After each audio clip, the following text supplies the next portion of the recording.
Good evening, creatures of the night, warriors of steel, defenders of denim, and all who have survived more mosh pits than relationships. Welcome back to Elders of Metal, the only place where the amps are loud, the opinions louder, and the guest list tonight. Well, let's just say Odin himself would RSVP, because tonight I'm honored, no, I'm destined to share this ritual with a pack of true metal legends and fellow lunatics. First up, all the way from the frosty realms of Sweden, the man whose vocals could melt icebergs and summon wolves. Give it up for Niklas Stålvind, the growling heart and soul of the band Wolf. Hey, hello Niklas, welcome. Hello. How are you? Welcome to Elders of Metal. It's good to have you with us, man. Yeah, thank you very much for that introduction. We actually had Thor's hammer striking the skies today, so I wasn't sure if we're going to have any internet, but luckily he calmed down. So okay, that's good to know. That's good to know. And right next to Niklas, the man who probably riffs in his sleep and whose guitar tone is strong enough to part seas, Mr. Simon Johansson of Wolf. Also, he doesn't just shred, he obliterates. So hello Simon, it's good to have you with us. Welcome to Elders of Metal. How are you doing? Hello. Well, I'm really well, thank you. And as Niklas said, that introduction could melt icebergs. So thank you. And it probably will. It probably will. Now, joining me on this crusade of chaos, a voice you may recognize from the depths of Doom itself. It's none other than the melodic prophet of Doomocracy and the mastermind behind Addicted to Lists, the list-loving and spreadsheet-wielding Michael Stavrakakis. Hello, Michael. How are you? Hello, Dimitris. Hello, guys. It's really great to see you again, even from a distance, and looking forward to our conversation. All right. And last but not least, emerging from the darkest corners of YouTube, where forgotten tapes and forgotten bands still echo, he's the keeper of obscure gems and evil laughs, Vasilis Vic Kouroumalis from the depths of dungeons, Lord of Vic's dungeon. Warning, do not enter his dungeon without a battle vest and a flashlight. And, well, hello Vasilis, how are you? I'm fine. I'm always looking forward to those intros. You know, it's a thing. Dimitris always comes up with these intros, and they're getting weirder every time. Okay. Nice to see you guys. Nice to see you guys again. Hello, guys. Welcome. It's really nice to have you here. So, thank you, sir. A humorous intro, but truth be told, a sad day for every metalhead. I think this is the main topic of discussion for everyone around the world today. Let me start this interview, if I may, even before properly, introducing you guys and everything. But, even before talking about your past and everything, and ask you, if you could be so kind to share with us your feelings over the loss of Ozzy, just that.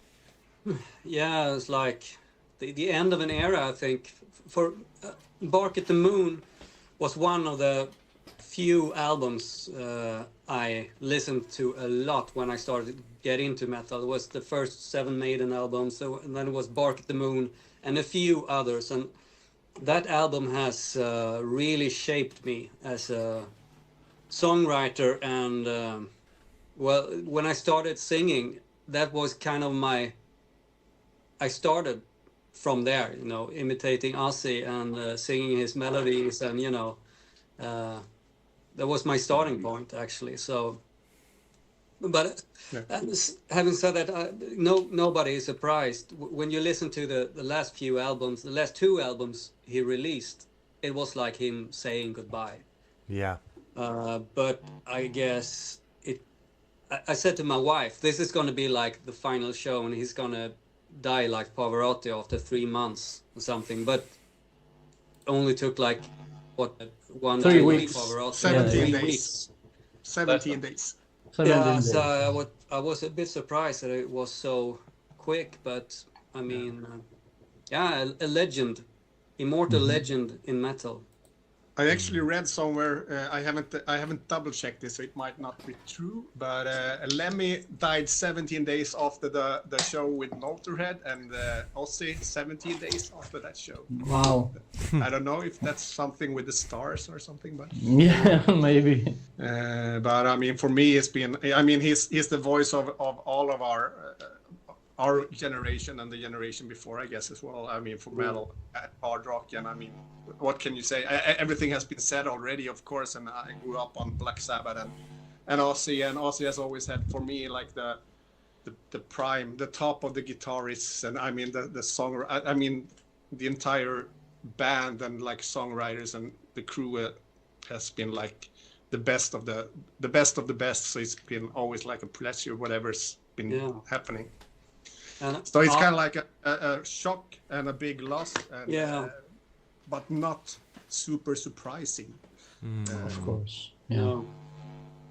Mm-hmm. Well, Ozzy always, he mentioned he always had amazing guitarists like J.K. Lee, like Zakk Wylde, and Randy. of course Randy Rhoads, and even our own Gus G. Do you have a favorite from those guitarists? For me, it's J.K. Lee. Yeah. And probably because that's kind of like what I started listening to mainly was from the Bark at the Moon, and I also love Ultimate Sin. It's for me, a lot of people don't really like that album, but I really love it. Killer of Giants, and I mean, there's so Thank God for the Bomb is the name, right? No. Yeah. Those songs. I mean, it's amazingly good. So but I mean, Randy, you cannot really deny any of the players, but somehow I kind of like love J.K. Lee a little bit more. Yeah, for me, J.K. Lee was also my number one favorite of the Ozzy guitarists. But then when I joined kind of an Ozzy tribute band to be the vocalist, and Rob Marcello was the guitar player.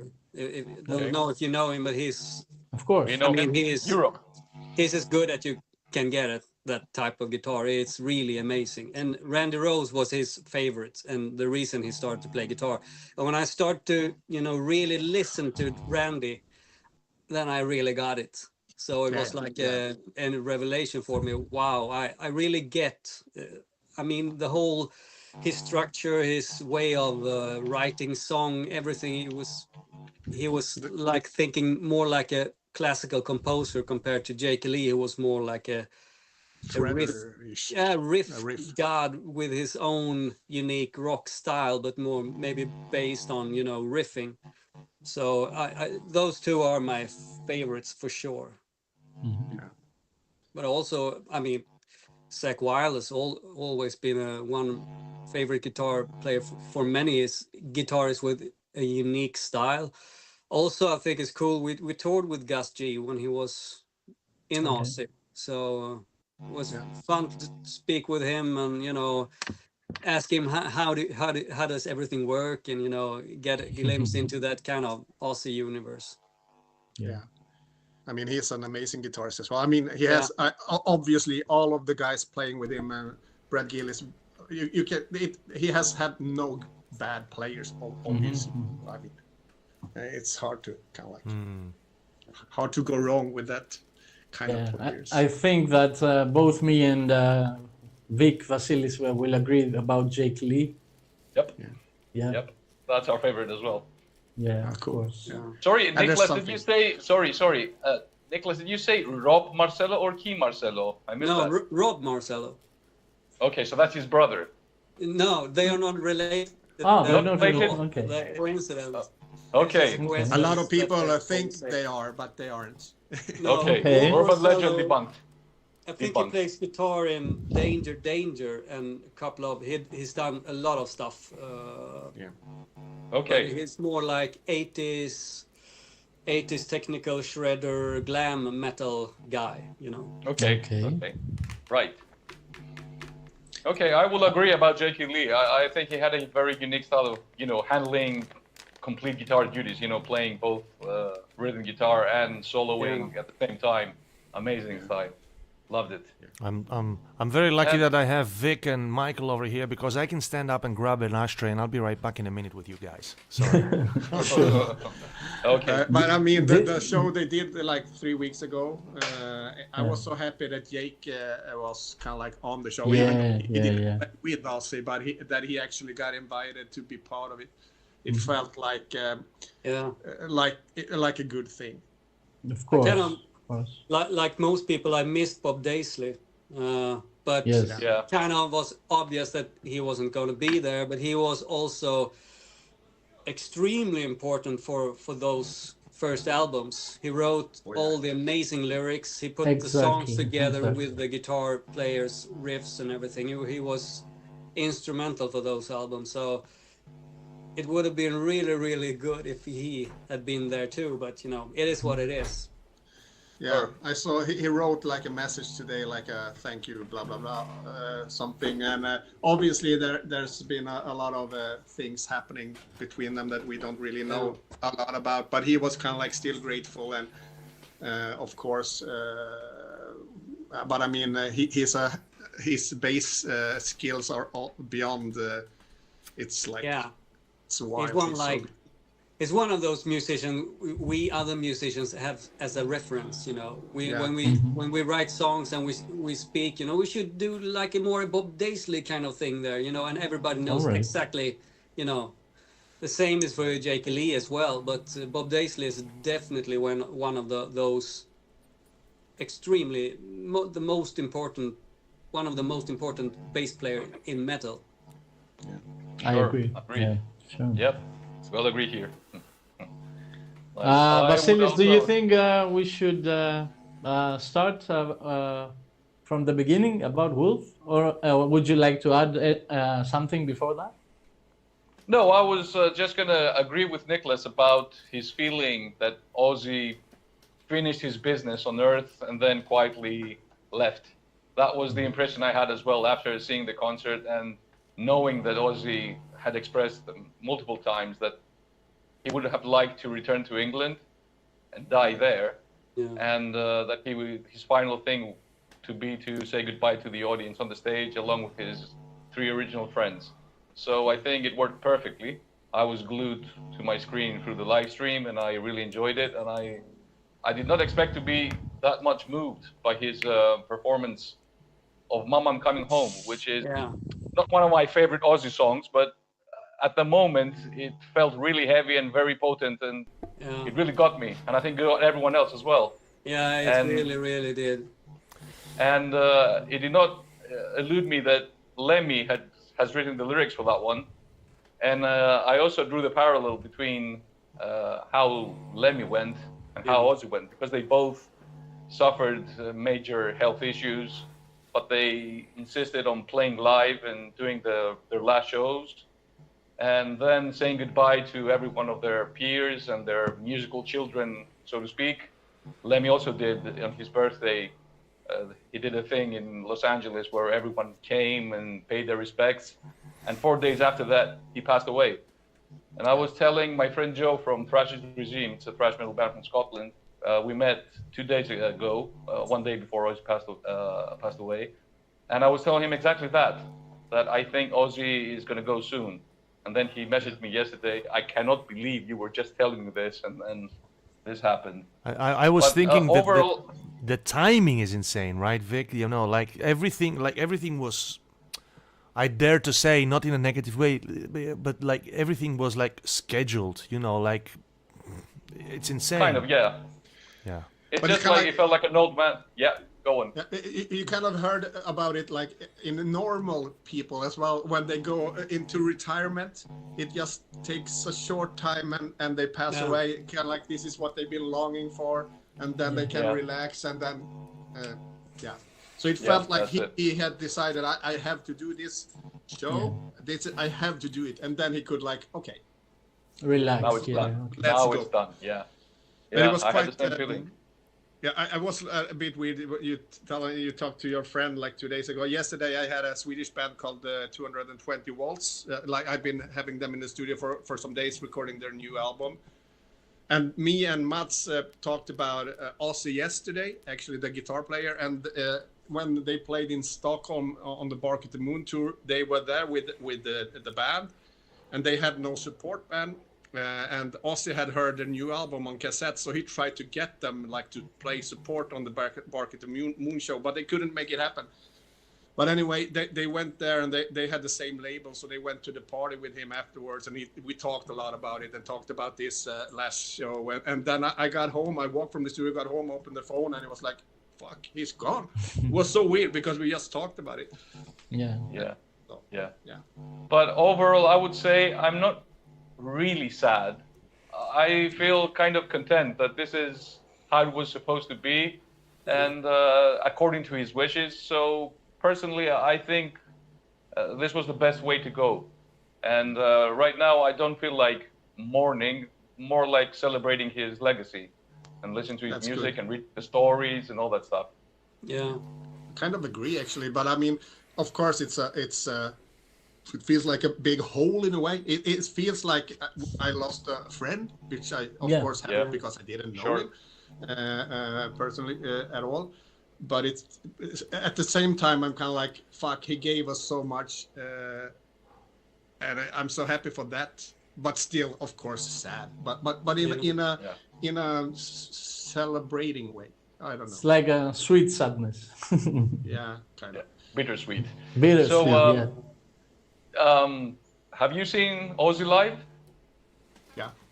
Yeah, I've seen Black Sabbath live a couple of times, but I saw Ozzy when there was supposed to be a Sabbath show, but then Tony Iommi got some throat cancer, I think, and it was like a Ozzy with Friends show instead. That's actually the only time I've seen Ozzy with Ozzy solo artist. And Gus was on that show, he was, as well as Zach, and I think some other guitar player, I don't remember. But I think we were together at that one, Niklas. Yeah. And I saw him. I haven't seen any of the old tours because I was a bit, even though I look old, I wasn't old enough to get the Darkest Moon tour and like Ultimate Sin. But I was at the Osmosis tour, and I saw Black Sabbath a couple of times as well. So yeah, cool. Well, I think you look timeless, Simon. You have this stand-up look going on, indeterminate age. Thank you, sir. Okay. Should we move on to Wolf? Yeah. If that's okay with you? Right. I think we should. I kind of know the backstory of how Wolf came to be, but I would love to hear more details about it. So the year is 1995, Niklas, and I think you were frustrated with the status of metal at the time. So can you walk us through that fateful night where you decided to form Wolf? Yeah, I was actually I got into metal when I was like 12 years old. I stopped listening to anything else. It was just metal, and particularly Iron Maiden was my favorite band of all time. But then I went through a really weird phase when I was 17. I stopped listening to metal and sold my records, and I was in a really weird, like a teenage crisis or something. So I didn't listen to metal and not Maiden or anything for like 3 years, and then I couldn't resist. So I started, I came back to metal, or metal just came back and grabbed me. I never left metal really in my heart, but and when I did that, it was like 93 or something. My weird phase was over, and I started to, what's going on in the world, the real world. And then it was so different from the 80s. It was like grunge and hardcore and this garage rock trend, at least in Sweden. And I felt really uncomfortable in the 90s. I felt uncomfortable with everything, really. So, but I wanted to play music. I decided it's been my dream since I heard Maiden for the first time. So I want to find someone to, form a band with. But it was kind of impossible because I was the cool guys in Örebro, in Sweden, where I'm from. They didn't, want me in any of their cool bands, So I looked up.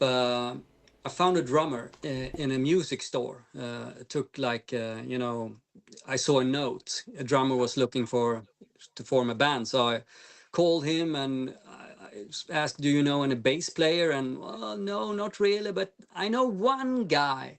I know one guy. He didn't know him, but that was Michael Goding, or Mumlan, as we call him in Sweden. So the three of us met, and this bass player, he was really a geezer. He was really a geezer, completely original. He was even more weird than I was. That tells a lot. I mean, I was kind of a little bit weird at the time, but he was like 10 times that, and he could barely play the bass guitar. But when he played, he had such a passion, and he played. He wasn't really. His upbringing in his home was completely unmusical. His father couldn't sing. He couldn't hold a note, and me, I had a musical father. I had lots of instruments. I have a room full of instruments to play with. Didn't have any toys, but I have. My father saw to it that I could, he brought home every instrument I wanted to try. But Mumlan, Michael, he was kind of brought up in the opposite. But then he discovered metal, and he just, I want to play metal. So he wanted it so much, so he became a good bass player. And but he didn't think like a musician. So we were very much the opposite personalities, opposite music-wise. But when we played together, we had this, it was like became one. It was really incredible because we were so different. You couldn't find two more different people, but we were really united in the metal and the way we wanted to play metal in the 90s. I mean, so we started to write songs, got together, some demo tapes, sent them to the famous Swedish magazines, and we were kind of ridiculed. We thought that, people are going to love this. Haven't heard real metal for a long time.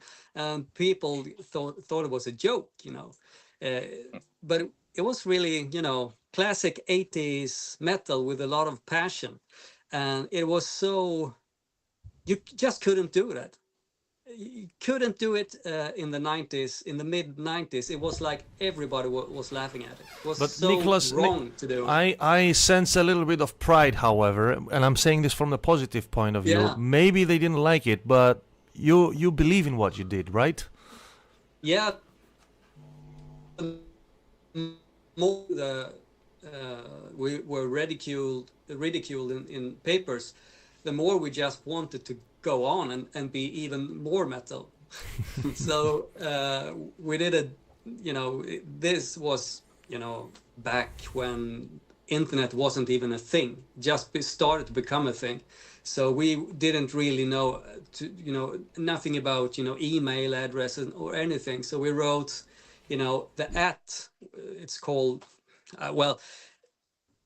it was the weirdest demo you ever, handwritten demo. We sent it to 3 labels, and one managed to answer, because the email address was completely fucked up, because we didn't know what internet was. But they understood, and they got back to us, and they thought it was really cool. Probably it was like just so cool that a band could do something so wrong, so they wanted to sign us. And that was the first record label. So we did the first. Perfect. Yeah, we did the first Wolf album with them. Continued to write songs, and we released it in 99 or 2000. I'm not really sure. And probably 99. Yeah. It was 99.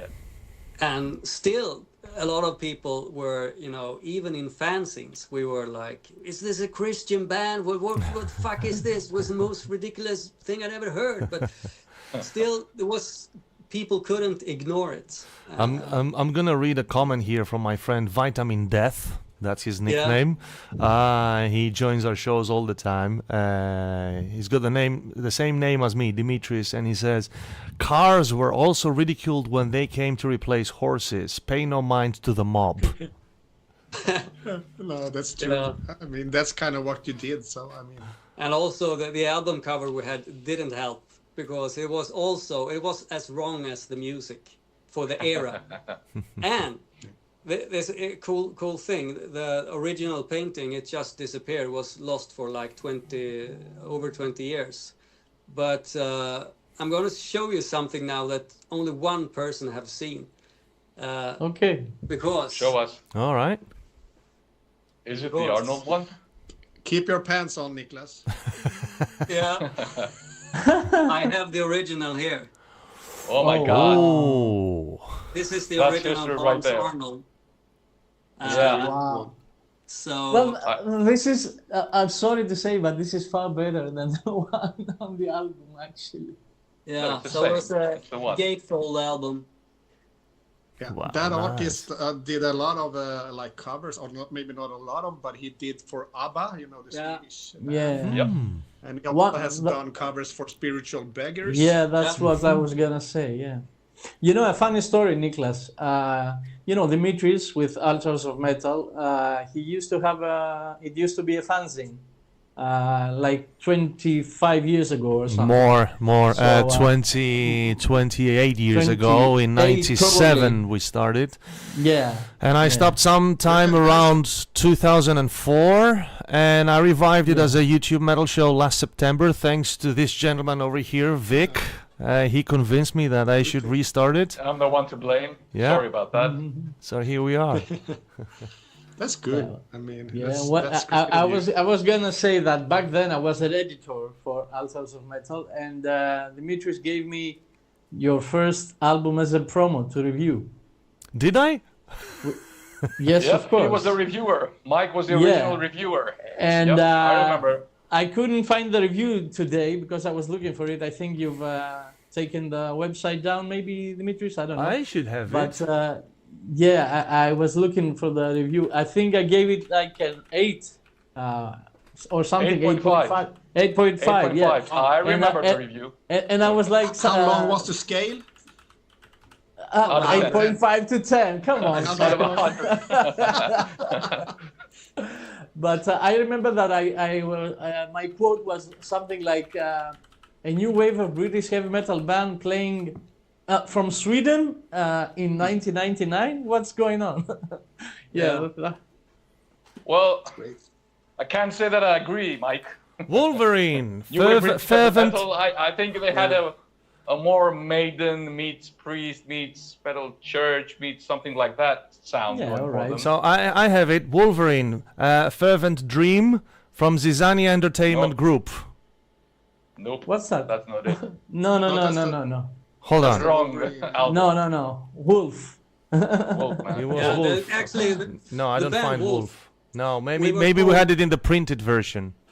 yeah, but the first name of the band was actually Wolverine. That's what I thought. That's why I said it. But Yeah, but then No. so I have we did like 3 demo cassettes under the name of Wolverine. Then we heard there was another band that was yes, it's called the other Wolverine. one. So we said, fuck it, let's just change the name. And then now our sound engineer, our main front of house, he was the keyboard player in the band Wolverine, actually. Okay, Okay. really. So it's also a Swedish band. So it's kind of funny that you know, the circles Yeah. Yeah. with having him like work with us now. So that's cool. Yeah, I hear it's a whole, incestual thing in the Swedish scene. Everyone knows each other. Everyone has played with each other. Yeah, Very kind nice. of.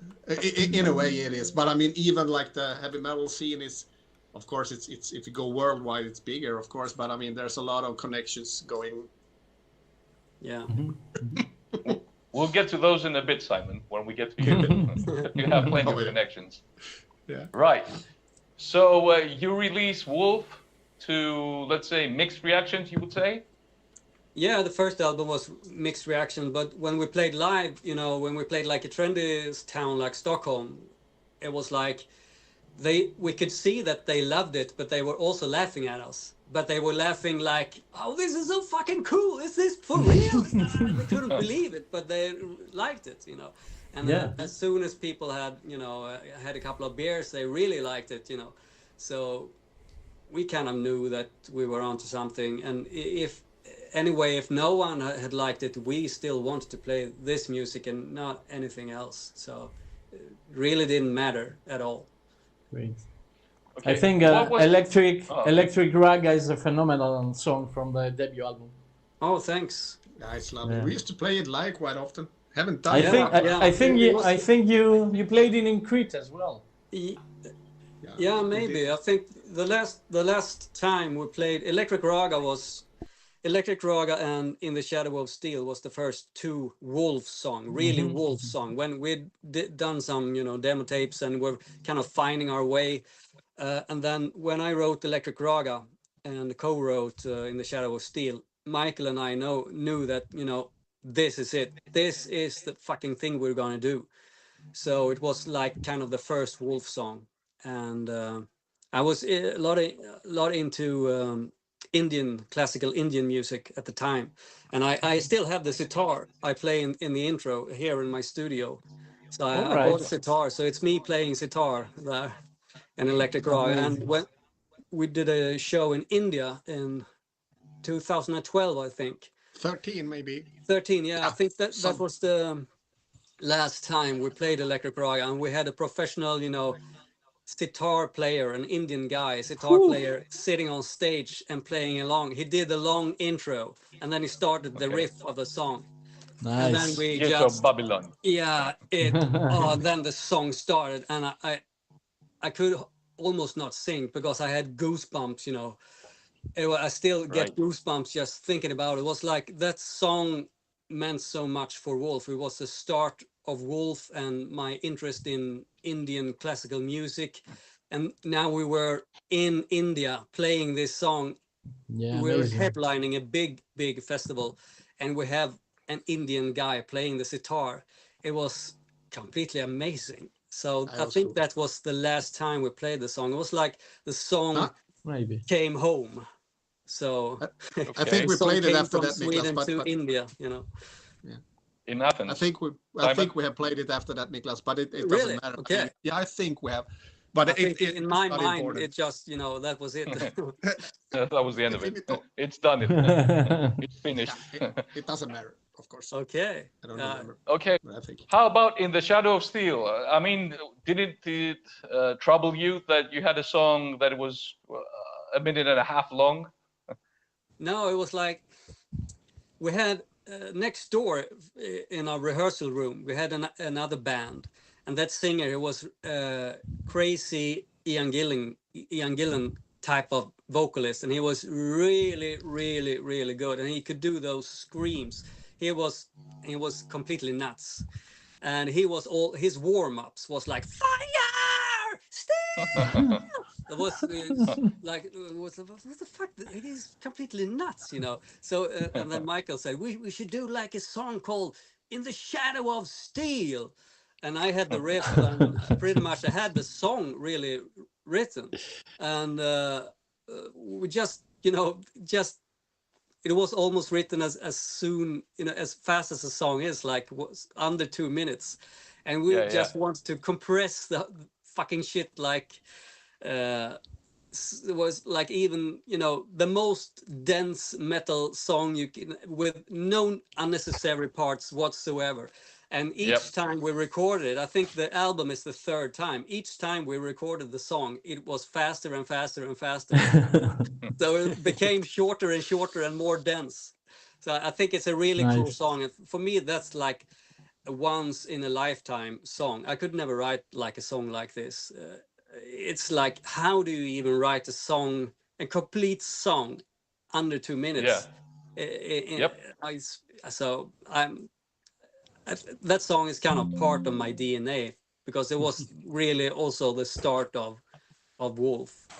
Okay. Love it. For the record, I have to say my favorite song on the album is Moonlight. I have to just put it down there. And one more question about the debut. How did the connection with Peter Targren came about? Who did the production?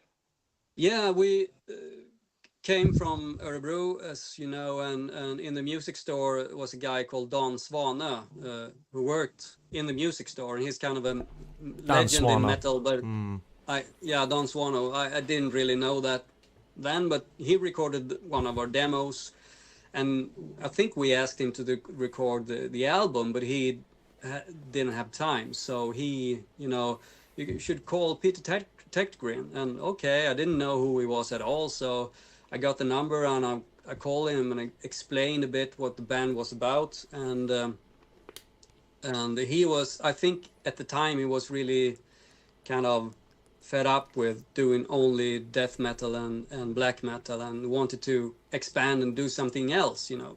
He had already done his black and death metal sound, and he was really established producer.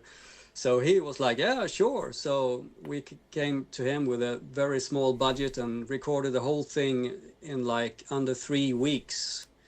Very fast, because we didn't have more money. So I would maybe 1 week more, but it would have been great. But it was like the three of us, Daniel, the drummer, and Michael, bass player, and me. And, you know, we recorded it pretty much live.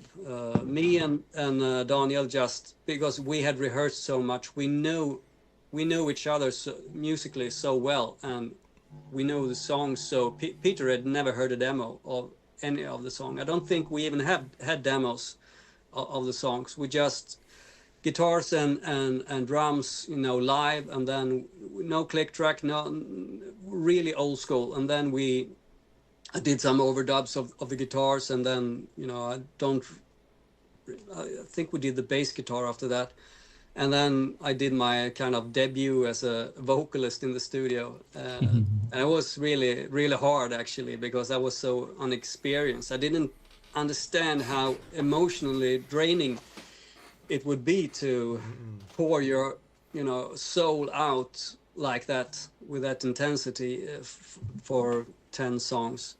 But it was a really great learning experience, and I have a lot of good memories from that. Okay, and looking back at the album, so let's wrap up the debut. Looking back at it, what do you think about it now, after so many years? Yeah, I think it's a really good, strong album with really strong songs. And I have a feeling like, you know, the debut album and the number 2 album, Black Wings, there was something, I could never do that again. Wolf could never do that again. It was something that just happened in a specific point in our lives and a specific point in time. And it was so unique. I think maybe the debut is one of the most unique albums in metal of that era. And I could never reproduce it, that's for sure. Okay. And then you move on to Black Wings, like you said, in 2002. Yeah. So it took 3 years. Yeah. What happened in the meantime? I think we did a couple of small shows, maybe some festival, but then we just focused on writing more songs. We lived in like a basement, and we just wrote songs, the three of us.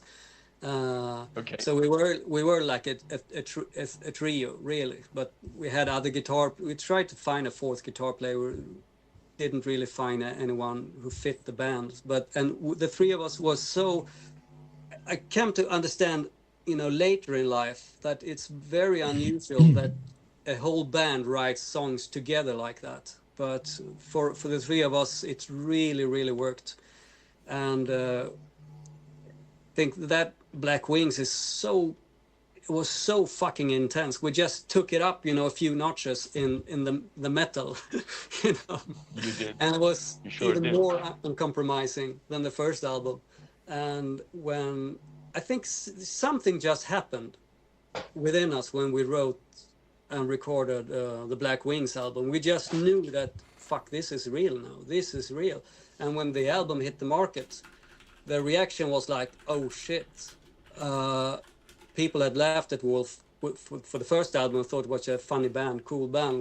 When Black Wings hit, it was like no one was laughing anymore. We were like, old school metal is here again, you know, you better believe it. So I'm really, really proud of that we never compromised, we never listened, we didn't even care what people thought about it. But of course we were really happy if someone liked it, you know.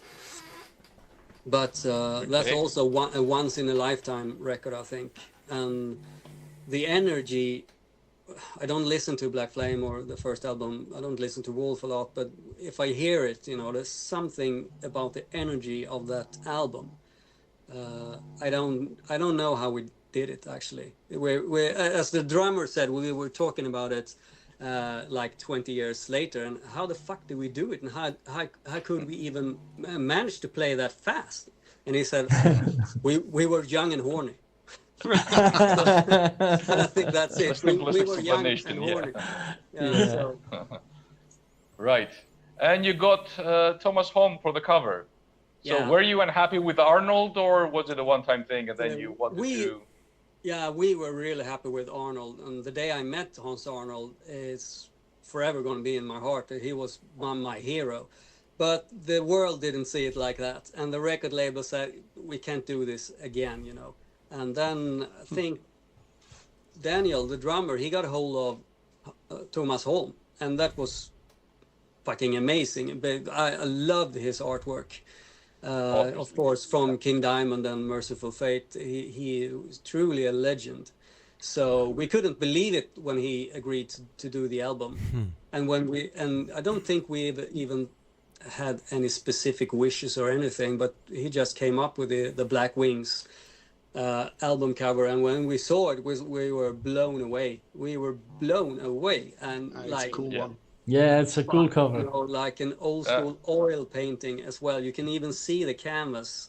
It's so beautiful. So I remember I went to the place where Daniel, the drummer, had his day job, and he had the albums. So I got 2 copies, and I was carrying it, you know, walking all over Örebro to my place, looking at it. And I can't believe it. I mean, it's amazing. So that album cover, I think, is one of the best we've had. It is. Sure is. Very difficult to choose And from. it was also, you know, a little bit more palatable for the normal people, you know. Yeah. Arnold is a difficult level, yeah. Yeah. It's an acquired taste. I had misunderstood Arnold, to be honest, because I only focused on the figure, you know, the face. Yeah. The face to me looks a bit awkward. The rest of it is amazing. Yeah, but it's like he was in his late phase. He was very old when he started to simplify things, and then he did, like, because the previous artwork he did when he was younger was like full of details, and every single detail was so cool in his own way. So but he became old, and he's starting to do some medication. He was on some medication that got him, you know, a bit weird in the head. So he had in his workshop, he had his own paintings, and the figures were coming out, you know, coming at him, and he thought it was real, like, but it was like when they tweaked the medication, it turned normal. But I think this album was done in that late era, so it's a bit different even. So if someone is interested in Arnold and his artwork, they're gonna, I guarantee you will like it. If you like metal and horror and a bit weird and 70s style, you will love it. So don't judge Arnold just because of the first Wolf album. Right. I did some research and I came across his work, and he has these weird psychedelic fantasy things with The Hobbit and stuff like that. It's absolutely amazing. And very well worth looking into him. So and I think he did. Sorry, I think he did Another Way to Shine by Spiritual Beggars, the album cover as well. Yeah, he did one of those. Who know the band? Yeah. Which is I think he's also done 2 for them. Oh, maybe, maybe. So which is another kind of weird, but in a good way cover. Yeah. Yeah. Okay, and then we move on to Evil Star, which has the simplest album cover in your career. So what happened there? Yeah, I don't really know. I think it was like,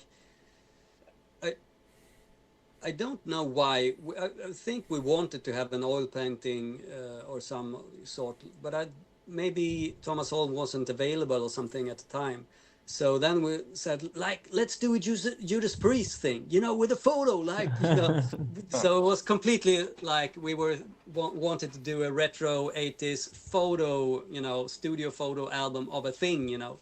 And so we had someone had Michael's leather jacket paintbrushed with a wolf logo. So it's a guy wearing Michael's jacket, and you can see a bit of the guy's hair, like he's trying to grow out his hair to be a metalhead. So it's not really long, but he wants to. And you can see a bit of that hair, and then you see the back of his leather jacket. And that leather jacket was... So the wolf logo is not actually photoshopped. It's actually painted on the jacket. It's painted on the leather jacket. It's amazing. And where is that leather jacket right now? It is a fan that won it in a contest. So Michael, he was extremely generous and gave away that legendary leather jacket. But one cool story, I think after the photo was taken, I was to Stockholm to do some wolf stuff. And then I got the leather jacket and took it home to Michael. And this was when Wolf started to become a bit famous. But not really, you know, we have never been like mainstream, but, you know, people started noticing. And I was on the train and I saw in a window, I saw a reflection that behind me, there's two young metalheads sitting. So when I walked out of the train, I put on, you know, this leather jacket and just walked out, and I could see in the reflection those two guys. Oh look what the fuck! It was like, it's that jacket. It must be him. The jacket. So yeah. So and I never turned my back, never did anything. I just walked out of the train, but I could see them in the reflection. So cool. Crazy. Yeah. Okay, I'll put out there again. Evil Star is one of my favorite Wolf albums. I absolutely love Evil Star. I think you completely nailed songwriting on this one. And on the first two albums, you had a lot of Iron Maiden influence that was quite obvious. But on Evil Star, this starts to get toned down very much, and you start to find your own voice. That's what I think. That's what I think as well. From our perspective, it was like the first album was a complete orgy in Dickinson era Maiden, like from Number of the Beast up onto Power Slave was like, we listened. That's what I loved the most when I was a kid, and we listened to it a lot. Then on Black Wings, we started to really get into the Paul Diana era of Maiden. I was listening to that a lot, and you know, I got back to those albums, and that's why that album sounds like this. But then we started to listen to Merciful Fate more, and we had like and Judas Priest. So Evil Star is more like Maiden, Judas Priest, and Merciful Fate influenced, you would say. And the mix of those three bands, kind of, there is where we found our identity, I think. All right. And how did that do commercially compared to Black Wings? Oh, sorry, Mike. No. Go ahead. I don't think that any of those three albums did very well, because we were on a label. We signed with a really enthusiastic small metal label, but then they were bought up by a bigger label, and that was like a mainstream label in Sweden. They did a lot of Swedish music and mainstream pop and rock, and they didn't understand metal at all. So we were forgotten, and they didn't know how to market our albums. So I don't think that Evil Star, and they didn't want to let us go because they had signed us, you know. But after Evil Star, they kind of let us go anyway. So I don't think, I don't remember it being a very successful album or anything, not more than the first two. But I know that, you know, Roy C., who produced one of our later albums, he heard Evil Star when he was on with a friend in a car on the way to see Robin Trower concert, and the friend played Evil Star for him in the car, and he was like just mesmerized, and no, you get out and see the show. I have to listen to this. So he stayed in the car and listened to the whole album. He was like, wow, there's something with this album. And that was why he later wanted to work with us. So for some, it must have, you know, some people it reached people, but we didn't really notice. We didn't know that people in America was listening to it. Okay. Mike, you want to ask a question? Yeah, those 3 records were on No Fashion Records or Prosthetic Records? Yeah, Prosthetic in US. Okay. Yeah, that's right. We had a kind of a record label in US, and that was Prosthetic Record. That's probably why Roy heard it in America. Nice. So is there a chance that these albums will be reissued on vinyl because it's really hard or really expensive to find? Yeah, we've been working on that, but it's so much legal work because we don't own the right to the masters. So it will take a lot of effort and a lot of money, a lot of time to get the right to do it. That's why it's on our to-do list, but we also want to write new material and focus on new albums. Of course. So we started to pull some threads, but it's a long way until we can do it properly. Okay. It makes sense. Right. I was going to ask the exact same question. Sorry, Simon. We want to do it, so hopefully it will happen. But as Niklas says, we're not really there yet. And I guess it's kind of like we really don't know where to start, and we really don't have the time at the moment to do it. Yes. So. To focus. It's a shame because vinyl has made a comeback, and I think Evil Star is 500 copies only. Something like that. Yeah, that's true. And the same with the Black Flame. Yeah, we hear a lot of people that really want us to do it, and we want to do it ourselves as well. But so hopefully it will happen. So I mean, it as Niklas says, we have it on the list, the to-do list. But let's see. Right. Okay. So far it's just the 3 of you, right? And all albums, just the 3 of you. Is that correct? Yeah, pretty much. We had some guitar players. We had Johan. The first guitar player, the 4th guy on the album cover for the first album, he was just there for the photo shoot, and then he left the band. He left before the first show. And then we had Johan Bylov, but it didn't really work out between us, and he didn't really play much on the album at all. So it was like the 3 of us. And Evil Star, we didn't even bother to try to get a 4th member because we wrote songs like a trio. We had kind of a magic thing going on, so we didn't want to disturb that. But then we met. We met Johannes before the next album because we wanted to have a 2nd guitarist like a live, at least. And he really fit the bill, and he was even more metal than us. He was we couldn't believe it how metal he was. He was like you know Caton from Hyrex band Hyrex. We met with him on a festival, and he is really he is so fucking metal. He flames coming out of his ears, and he talks about albums and musicians. He knows everything. But when he met Johannes, he was like, I can't believe it. You really I mean it was like he met like his master, Right. So, and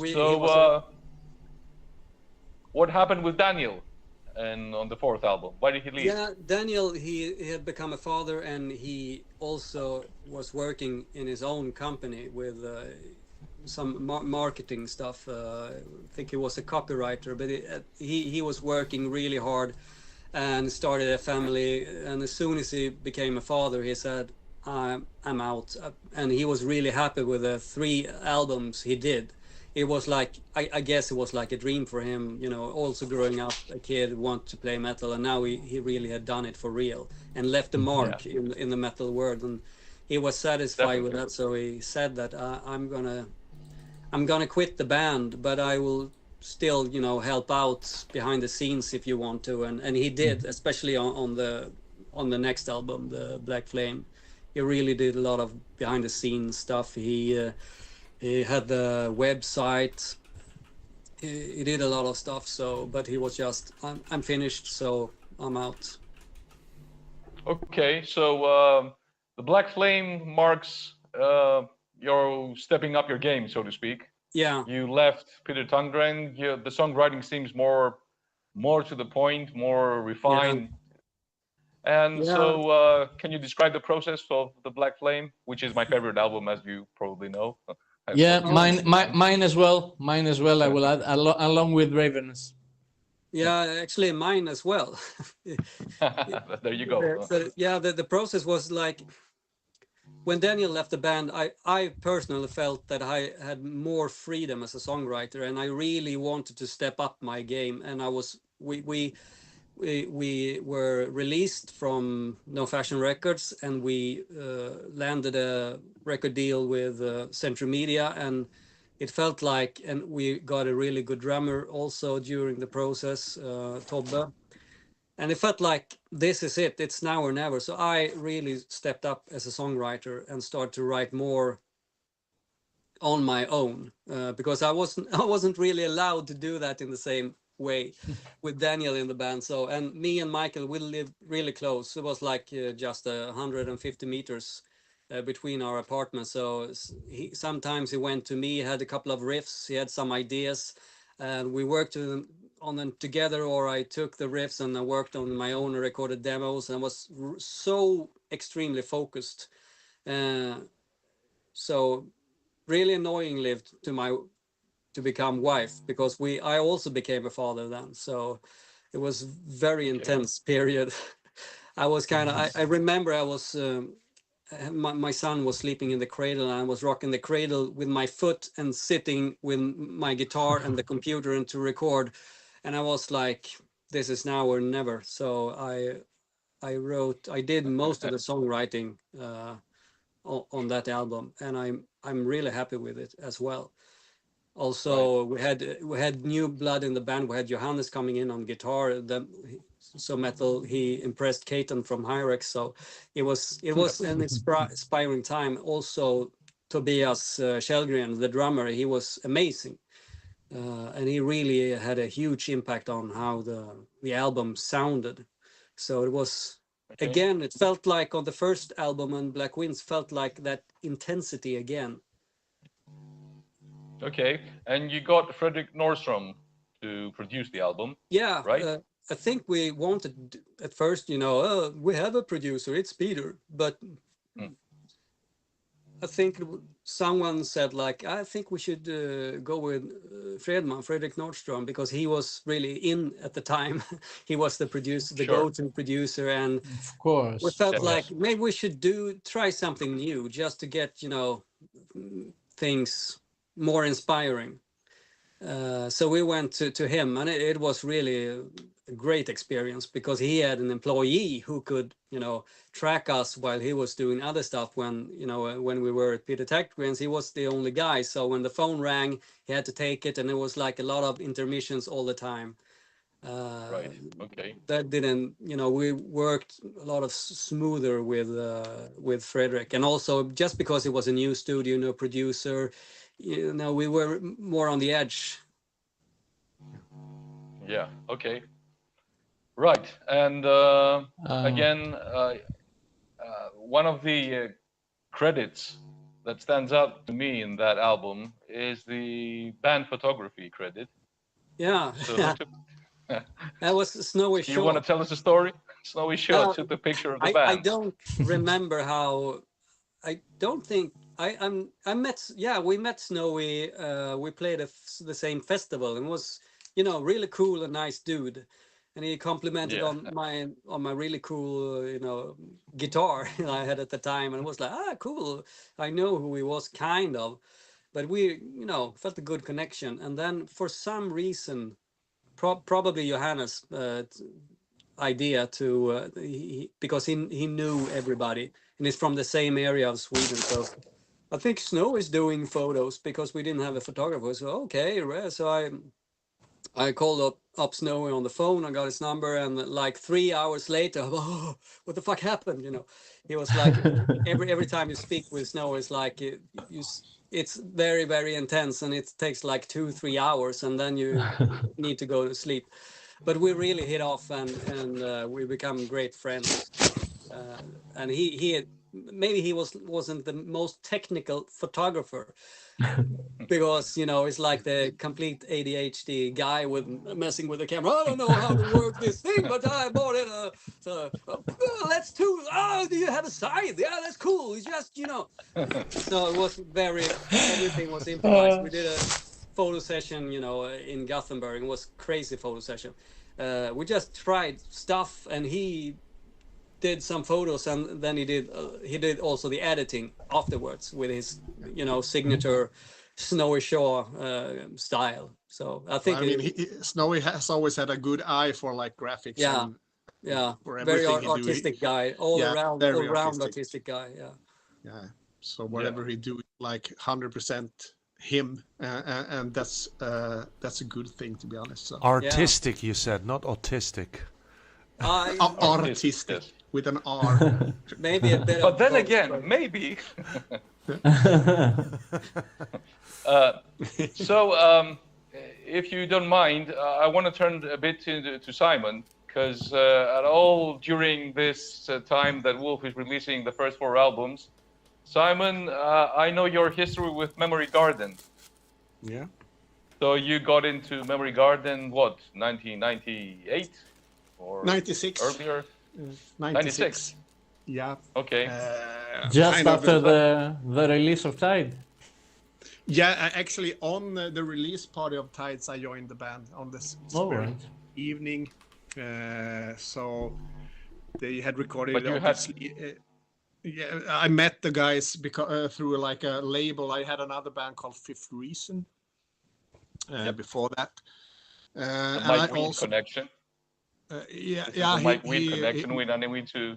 Sorry, Simon. I just wanted to place the context because before Memory Garden, we find you in Abstract Algebra, which me and Mike are huge fans of that album. Phenomenal huge album. Yeah, that's So there's a Mike Weed connection because I think Mike did the production on Fifth Reason. That's right? True. That's true. Yeah. Okay, what's the story behind you and Mike? We're from the same town in the very north of Sweden, like up in like 1,000 kilometers north of Stockholm, where I live now, and Mike lives. We're from the very same town, and Mike is older than me. He used to go to school together with my older brother, so they had like a band together up in the north when they were young kids, like 15, 16, and I think I was 7 years old when I met him or something. Okay. And I was like really intrigued by the guitar playing and stuff like that. And I kind of like hang around quite a lot in rehearsal rooms and stuff like that when I was young. And I started to play myself at the same age, kind of. Obviously not in a big band or so when I was 7. But I kind of early started to play with older guys in that town. And became kind of friends with Mike or whatever you can call it when I was like a small kid. So he was more following like around mentor or something.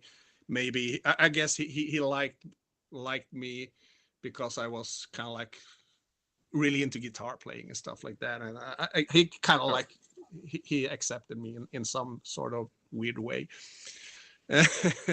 And I mean, from the same town is also besides me and Mike, or you also have Lars Johansson who plays with Candlemass now, and he's from the same town, and he's yet another couple of years older than Mike. So and they moved down to Stockholm in like Mike, I think he moved like 86 or something, and he joined Candlemass for the Nightfall album and before it was released. Yeah, he actually plays on the album. He play. Okay. Sorry, because this is a conversation I've had many times before, and I would like to get an official statement from you now. Where can we hear Mike Weed on Nightfall? What exactly do we hear from him? I wasn't around, so I really don't know. I know he plays some keyboards, and I know he plays some rhythm guitars, but I don't know exactly what he plays. But then again, I don't really have. That's what I've heard. So I cannot. I cannot sell my soul on that, but that's the story I have. But then anyway, so we kept in touch, obviously, for all those years. I moved to Stockholm in '92 myself when I was 17. So we always kept in touch, and he was doing Memento Mori, and I also joined. He had a band called Hexenhaus. I was in the studio when they recorded Awakening album. I was kind of like flying down from the north just to visit them in the studio, and I actually sing some vocals on the Awakening album, some choirs. Oh, really? Okay. Yeah. So you're on that album. Yeah, my voice. But you're on that album. You're on the vinyl, man. Yeah, So I mean, it was like this weird little background choir I did. Me and my brother and everyone who was in the studio get into the room and get behind the microphone and sing la la la la la, and I did it. So it ended up on the album, and then also. So that's your official first appearance on a metal album. Yeah, it the is. La La La part on Hexenhaus. Oh yeah. Okay. On Awakening. The start of your career. It's on the instrumental song called something room something. I don't remember now, but it's an instrumental song. Yeah. Okay. Area 51. Now it's some. I don't remember the name of it now. Sorry, I need to double check. But it's an instrumental track. And then I had a friend, Nicky Argento, who played the guitars in Memento Mori. In Memento Mori. He and I had a band in the north. Before both of us moved down here. He moved a little bit earlier, like 1 year before me or something, and so I joined them in the studio as well when they did the Memento Mori albums for just visiting, just being in the way, drinking the beer, I guess. Okay. So no vocal duties on Memento Mori? Yeah, I did something, but at the moment I don't remember what it was. It was like the thing, everyone is there having a party and it's like, oh, get in behind the microphone kind of thing. So it's not like it's nothing I post online. So yeah. I admire how casual you are about that. I'm on the Memento Mori album. I've just walked in. Yeah. Okay. No, I mean, I'm not really. I didn't do any difference to the album. It would have been exactly as good without me. So I You don't know. You don't know.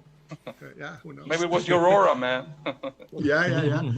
But I mean, then when I moved down to Stockholm in '92, it was me and Mike and Nicky and some other friends that hang around, and Marty, who played bass in Memento Mori and Hexenhaus. He later joined my band, Fifth Reason, as well as Marco Nicosia, the guitarist from Hexenhaus, also joined Fifth Reason.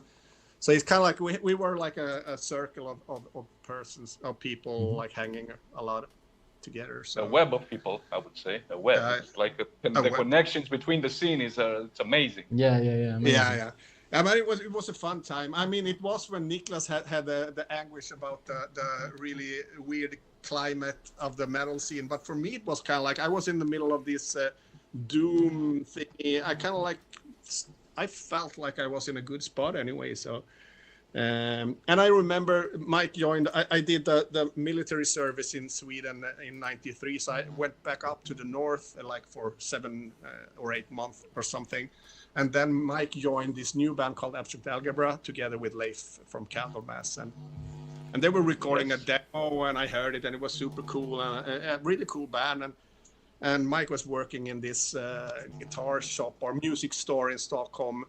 So when I get back after the military service, I was hanging there like every Saturday. Just went out having a party after he quit job, and one day I was like, "Oh, you're going to rehearsal," and then we meet at Kelly's Bar or something, like a famous rock club in Stockholm where Yngwie used to hang, and this place. Okay.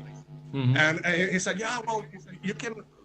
We're gonna meet before Kelly because you are actually rehearsing with Abstract Algebra today." I was like, "What?"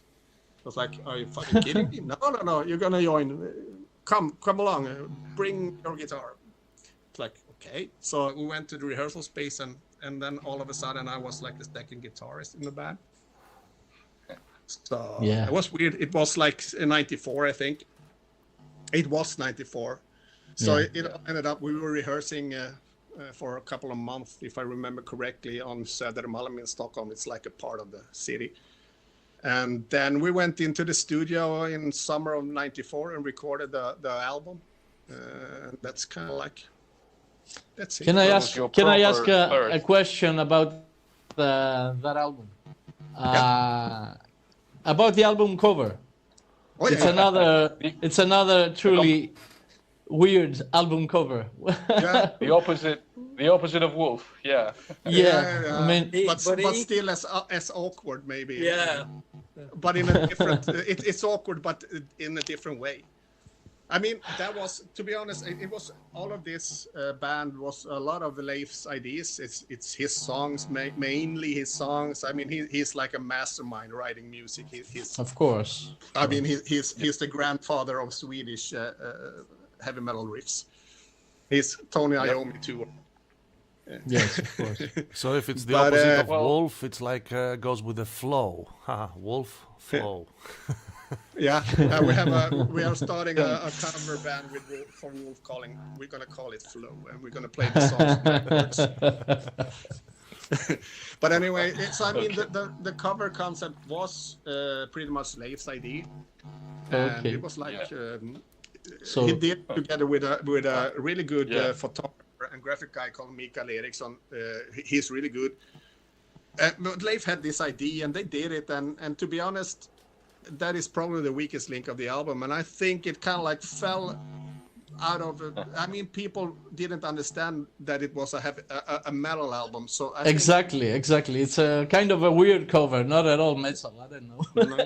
It's like I mean, I get it. It's abstract algebra. It's a professor, all right, but you know. And he also wanted, you know, this.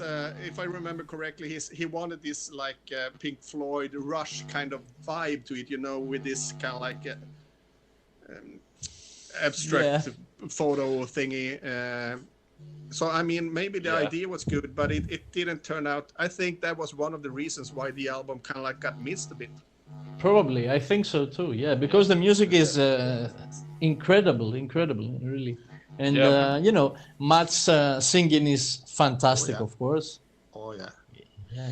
He's so good on that. He's always good, but on that album, it was pure joy being in the studio with him, with all of the guys. I mean, it's a good lineup. So I mean, but Matt's all-star lineup. Yep. Yeah, and it was like that was the first album I kind of like released as a guitarist, so to say, that I was part of as a guitarist, and it was out in '92. I don't remember what month, but not '95. I mean, sorry. 95, yeah.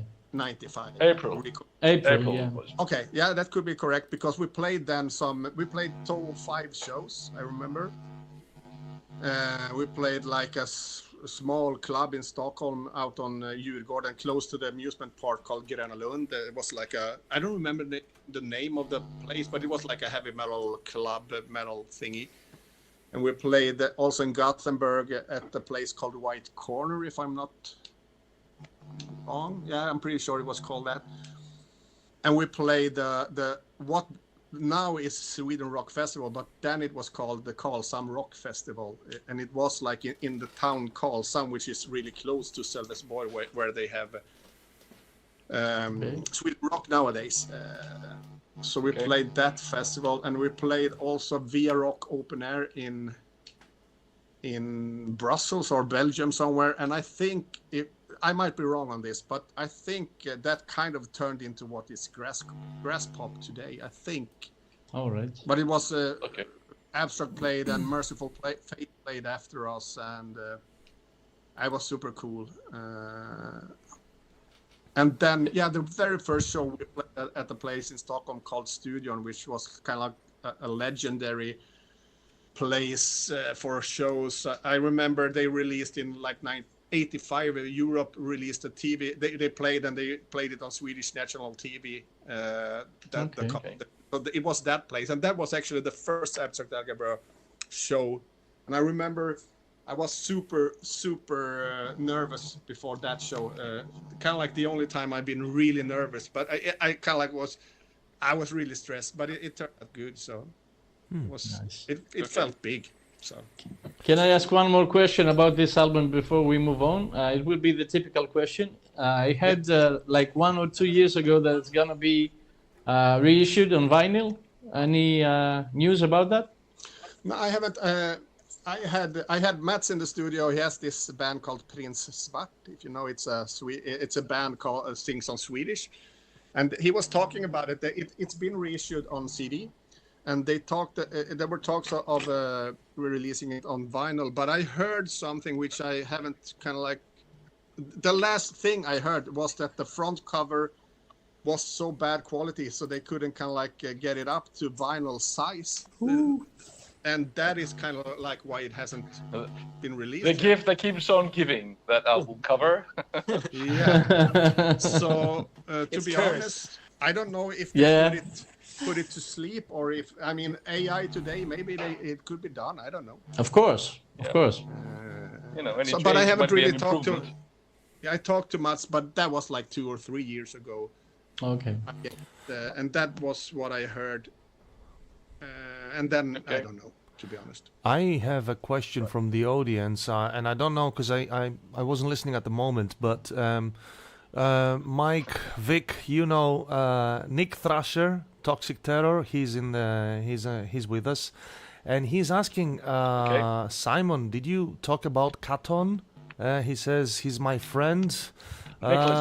Rick Doug and Katon with all Nefarious, they're my friends. And he's asking if you listen to the new album of Nefarious. I was speaking about Katon from Hyrex. You were speaking about him, yeah, okay. Yeah, so maybe he thought I was talking about someone else, but I don't know. I think it's the same guy. No, it's a new band now. It's the same guy. He has. It's a new band. He has a new band with Rick Arnold of Exodus. Yeah. They have a new band together, and and actually I saw that today. I saw a photo. They had played a show. No there you go. It's a really cool thrash metal album, Katon, yeah. Cool. Yeah. Yeah, Nick is a friend of ours here in Heraklion, and he's into thrash a lot. And he also has a thrash band about to release an album. And he just connected with Rick Arnold of Exodus, and he's very much into the whole scene. So he's very excited when you just mentioned Katon's name. So there cool. you go. Yeah, and I actually saw that Gary Holt was on the show. They played a show, and it was Gary Holt that posted some pictures from the show. Right. So that's why I knew it when you said. But I had also missed it. And it's I gotta say it's really nice of Rick Arnold. He you know, my friend Nick's band, they called Toxic Terror. They're from this town. Actually, it's my old band. I used to be the vocalist, and they're releasing now the new album. And I think this is very nice of Rick. Every post Nick is doing online, Rick is there and he says this is like one of the best thrash metal bands I've listened to. So he really likes it and he supports it. So cool. Yeah, so Nick was really enthusiastic to hear about Katon from Hyrex. Yeah. We have to check those out then. I mean, I'm really into the old thrash scene, so I think I will probably enjoy it. So I will have to check. Yeah. We'll hook you up, man. We'll hook you up. Yeah, absolutely. And then you can promote it as well. Right. So can we move on to Memory Garden, and then I want to move with how you two actually met, and I'd like to ask Nick if you were aware of Simon's work before he joined Wolf. Yeah, I was at a Memory Garden show, a really small pub actually. I think that was the first time I saw Memory Garden with Simon, and I remember I was really impressed with the guitar playing. So I kind of had Simon in the back of my head, and we also met in one of our shows, a Wolf show backstage. We met in Sweden Rock. I think that there was the last show of Johan Bülov actually, and I had in my mind maybe, this guy could be a good fit, but it kind of didn't happen. I don't remember why. Maybe we already had, were in contact with Johannes, so I knew of Simon actually, and the first time Simon played with us was we were supporting Wasp in Finland, and Johannes couldn't make it, so it was actually his idea to have Simon as a session player. So I don't remember. Do you remember what year it was, Simon? 2009. Yeah. Oh, really? When we played together with Simon, it was like, wow, it was that feeling like we felt like we had played, the four of us, for a long time. It was really a couple of rehearsals and then do the show, but it just fit. It was perfect. Yeah. That was awesome. Lovely. It was nice. Yeah. I remember Anders, the bass player at the time.